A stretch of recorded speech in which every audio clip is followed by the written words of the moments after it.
राक्षसों के बीच फंसे राजा। बहुत समय पहले की बात है। मगध के प्रतापी राजा अजयसेन अपने पराक्रम और न्यायप्रियता के लिए प्रसिद्ध थे। उनकी प्रजा उन्हें बहुत सम्मान देती थी। एक दिन राजा अपने प्रिय घोड़े पर सवार होकर जंगल की सैर करने निकले। लेकिन घना जंगल इतना विशाल था कि राजा राह भटक गए। वे अपने सैनिकों से अलग हो गए और अकेले ही एक अनजान प्रदेश में पहुंच गए। जैसे ही वे आगे बढ़े, उन्होंने देखा कि सामने एक विशाल गुफा है। गुफा के द्वार पर कई अजीब निशान बने हुए थे। राजा ने जैसे ही अंदर कदम रखा, अचानक गुफा का द्वार बंद हो गया। अंधेरे में चमकती लाल आंखें दिखीं, चारों ओर भयानक राक्षस खड़े थे। राक्षसों का गुप्त साम्राज्य। यह गुफा राक्षसों का गुप्त साम्राज्य था। वहां का राजा कालासुर अत्यंत भयंकर था। उसकी लंबी दाढ़ी, विशाल शरीर और जलती हुई आंखें थीं।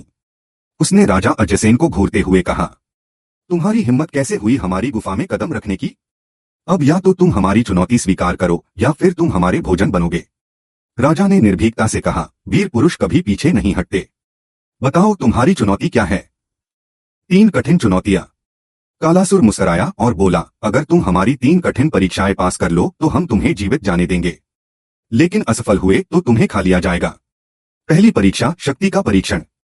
राक्षसों ने एक विशालकाय पत्थर रखा और कहा, यदि तुम इसे उठा सकोगे तो तुम्हारी शक्ति को स्वीकार करेंगे। राजा अजयसेन ने मन में ध्यान लगाया, गहरी सांस ली और पूरी ताकत से पत्थर उठाने का प्रयास किया।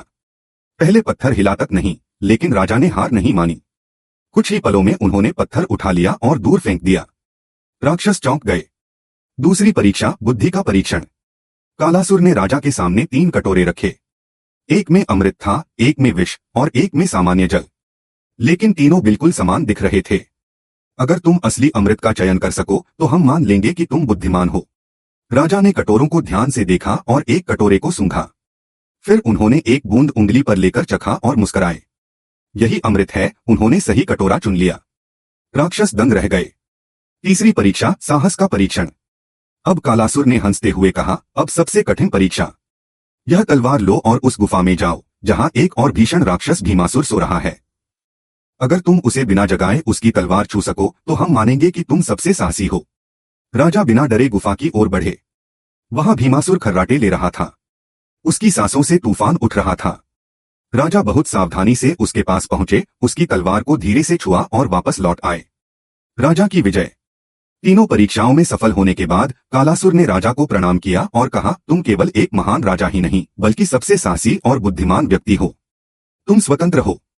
राजा अजयसेन विजयी होकर अपने राज्य लौटे।